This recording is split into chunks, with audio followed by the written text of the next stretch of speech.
Bueno, según el último reporte de la UNEMI, existen más de 4.000 damnificados, esto debido a la emergencia en el norte de nuestro país. Y queremos conversar sobre las posibles enfermedades que pudiesen ocurrir en esta zona, y para eso nos acompaña en CNN Chile el doctor y presidente de la Sociedad de Medicina Crítica y de Urgencia, Sebastián Ugarte. Doctor, gracias por estar junto a nosotros. Gracias, un gusto de estar acá. Doctor, claro, estamos bien preocupados y ya se había adelantado muchísimo lo que podía venir, sobre todo cuando aumentaran las temperaturas, cuando el lodo, el barro comenzara a endurecerse, el material particulado, todo eso juega claramente en contra. Pero me gustaría que usted nos comentara primero cuál es la situación más compleja que están viviendo hoy quienes están afectados por esta catástrofe. Y imagino que tiene un poco relación con la falta de agua. Imagino que eso es lo más complicado y lo más urgente de poder avanzar en eso para evitar enfermedades y un problema mayor. Efectivamente, en estos momentos, a pesar de lo paradójico que sea una inundación, el problema es la contaminación de las aguas. Este gran exceso de agua inunda todos los reservorios de aguas potables, aguas servidas, y se produce una mezcla que salen a la superficie, desechos orgánicos que se mezclan con el material particulado, que contaminan las aguas potables, que incluso contaminan los alimentos. Gente que puede tener almacenados alimentos, si el agua entró al recinto, contamina los envases, y dependiendo del nivel de esto, incluso botellas de agua con tapa de rosca, si quedan sumergidas, ya no se pueden consumir y hay que desecharlas. O sea, no se puede utilizar ningún tipo de alimento que podríamos decir, aunque esté envasado y haya tenido contacto con algún tipo de estas aguas contaminadas. Se requieren solo aquellos reservorios herméticos, por ejemplo, lata, incluso hay que higienizarlos y lavarlos antes de usarlos. ¿Cómo se podría higienizar eso, sobre todo si además estamos con un problema de agua en este momento? Claro, ahí es donde las autoridades han ido dando consejos cómo utilizar, por un lado, agua prioritariamente para consumo humano. Claro. Todos necesitaríamos agua para bañarnos, para estar más cómodos, en fin. Pero la primera prioridad es consumo humano y lavado de manos. En segundo lugar, aseo, en fin. Y para el consumo humano, la mejor alternativa es el agua suministrada embotellada. Después están los camiones aljibes que entregan agua a la población en forma segura. Y por otro lado, ya como última alternativa, si no hay nada de esto, es poder, si uno tiene aguas que no están completamente potables, que tienen material particulado, es filtrarlas, hervirlas por 1 minuto, basta con eso, y agregarle unas 12 gotas de cloro y esperar que esto repose, y con eso basta para el consumo. Para hacer soluciones para higienizar, uno mezcla concentraciones mayores de cloro. O sea, por ejemplo, uno puede utilizar una cucharada de cloro en una taza de agua, y con eso, dentro de una botella, por ejemplo, puede higienizar la botella en su interior, batirla, revolverla y esperar unos 5 minutos, después lavarla, y ese envase ahora queda higienizado para que usted lo pueda utilizar para tener agua limpia. Claro, el agua que le puede proporcionar, por ejemplo, los camiones aljibes. Exacto. Ya, pero no para para ser claros, no para consumo, para no, que, no, obviamente. Eso, igual uno puede hacer mezclas con cloro, ¿no es cierto?, para limpiar la superficie. La superficie están con polvo en suspensión. Sí. Se va a ir produciendo una desecación de este material, de este lodo, y forma una superficie dura. Entonces esto hay que irlo removiendo, y habitualmente se remueve desde arriba hacia abajo, de manera de evitar que esto sea un círculo vicioso que se siga contaminando todo. Y con el paso del vehículo y de la gente se levanta polvo en suspensión, y eso contamina todo, y también problemas respiratorios. ¿Qué problemas puede generar? Estoy pensando sobre todo en aquella población más de riesgo, los adultos mayores, los lactantes. ¿Qué pasa con ellos con este polvo en suspensión que imagino que les afecta directamente a las vías respiratorias?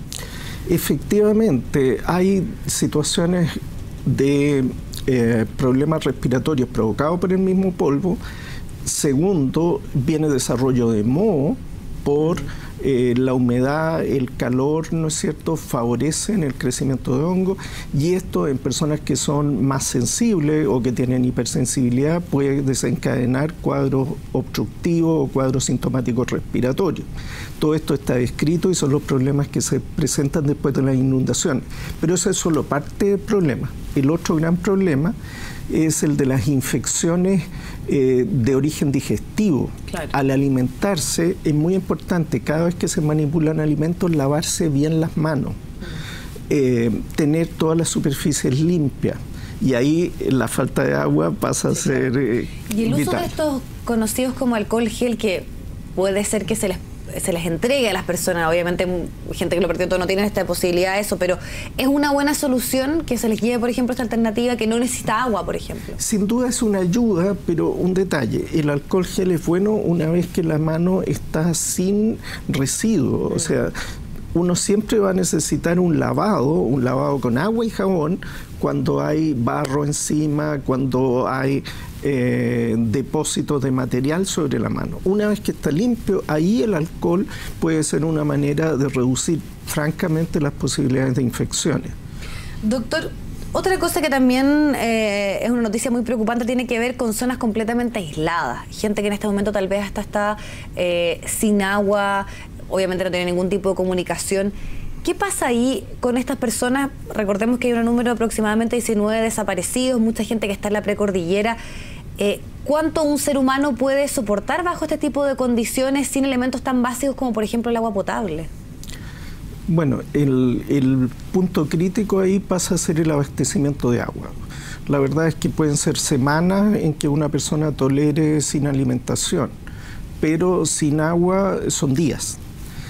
Ahora, agua potable con las mejores condiciones en algunas situaciones de afectación pesada de las infraestructuras viales y de las cañerías de suministro puede que no cuenten, pero sí con frecuencia se cuentan con algunos reservorios de agua potable o de agua parcialmente con material particulado en suspensión que se pueden filtrar simplemente utilizando género. Uno filtra y saca la mayor cantidad del agua en suspensión, después la hierve por 1 minuto y mata la gran mayoría de los gérmenes, y después en casi todas las casas hay cloro, un cloro sin aromatizante, un cloro convencional, y agregando 12 gotitas de cloro para la mayor parte de las cantidades de bacterias uno puede tener, luego dejar enfriar un líquido que puede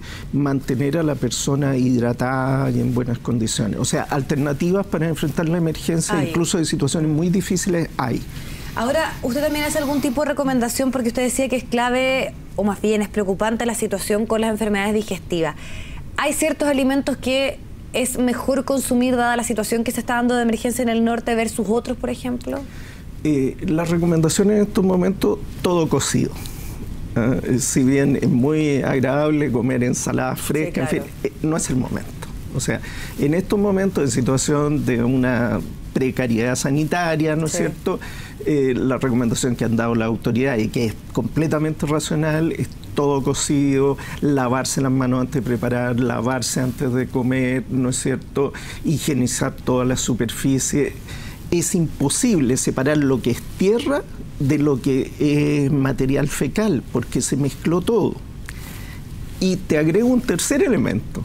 Además, los hospitales tienen problemas ellos también. Sí, claro. Porque el hospital mismo de Copiapó está con una situación gravísima. El hospital de Copiapó está en una situación gravísima. La clínica en el lugar está dando ayuda, pero incluso los profesionales de la salud en sus casas empiezan a tener problemas. Entonces hay que ser bastante responsable, todo cocido, cuidarse en el lavado de manos, higienizar la superficie y utilizar agua embotellada, de aljibe, o en último caso, si no tiene nada de eso, higienizada de la manera que hemos hablado. ¿Y cuánto tiempo dura una situación así, que es en el fondo que está proclive a las enfermedades, la humedad en el ambiente? Porque claro, comienzan las tareas de remover un poco también el lodo, las casas se comienzan a limpiar. pero sabemos que son semanas complejas las que se vienen de ahora en adelante. Entonces, ¿en cuánto tiempo uno podría argumentar que ya están las posibilidades? Obviamente todo esto depende del momento que nuevamente se pueda contar con agua potable, pero esta podríamos decir mayor posibilidad de contraer enfermedades. ¿Cuánto tiempo dura? La verdad es que la curva y crisis de enfermedades va pasando episodios. En el primer momento ocurren desaparición de personas que se ahogan, personas que pueden tener accidentes por trauma. Inmediatamente después hay un aumento de infecciones respiratorias, gente que ha dormido a la intemperie, que ha estado en la humedad y que hace cuadros respiratorios. ¿Esas son las primeras emergencias? Son las primeras.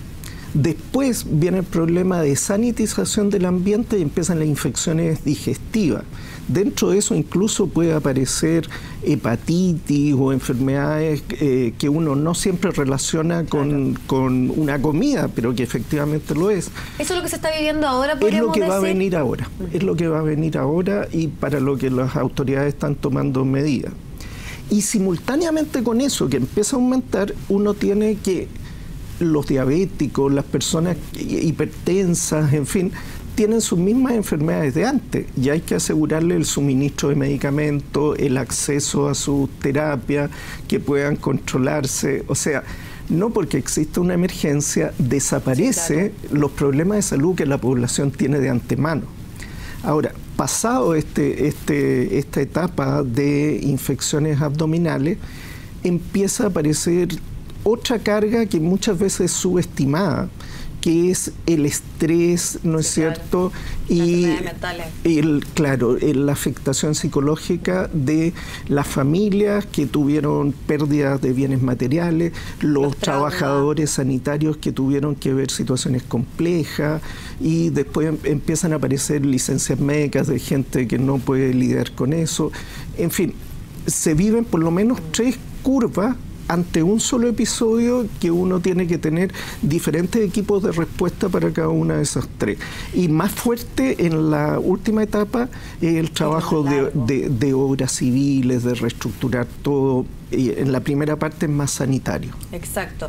Y sobre todo estoy pensando en el tema de los niños, que finalmente sacarlos un poco de lo que tiene que ver con su rutina. Es muy complejo asumir toda la situación que están viviendo ellos. Entonces, ahí hay alguna recomendación, porque los padres pueden entender el tema de higienizarse, del lavado de manos, pero los niños cuesta un poco y finalmente muchos de ellos están en una situación compleja. ¿Qué cuidados especiales debe haber, por ejemplo, con ellos en estos días? Claro, efectivamente los niños cuesta más explicarles que tienen que lavarse también las manos, que tienen que comer todo cocido, en fin. Y en ese sentido se requiere la supervisión directa de los papás. Desgraciadamente hay que estar un poco encima, conversar con ellos, porque eso sí tiene una ventaja los niños con los adultos, que cuando uno le explica bien a los niños hacen caso. Y superan mejor de repente situaciones tan complejas como esta. Efectivamente. Así que yo creo que confiar en ellos, supervisarlos, hablar con ellos y explicarles, y con eso yo creo que uno puede tener mucho mejor resultado y tratar de prevenir, porque si además con todo este problema, imagínate, se te enferma tu hijo, para la pobre familia va a ser una situación de estrés que no se la damos a nadie, sin duda. Exacto. Doctor, le queremos agradecer muchísimo su tiempo con nosotros, esta conversación, sobre todo para aclarar muchos de los temas que se están conversando por estos días, que tienen que ver obviamente con la situación que se va a enfrentar, y obviamente un llamado a atención, porque se viene un panorama complejo al cual hay que estar muy atentos y monitoreando, porque nos queda para rato un poco con la situación que se está dando en el norte de nuestro país. Muchas gracias, doctor. No, gracias, y un saludo a los colegas del norte con los que he estado hablando por teléfono, que están haciendo un trabajo maravilloso. Sin duda. Muchas gracias, doctor. Vamos a ir a la pausa, vamos a ir a un pequeño alto y vamos a volver con más noticias.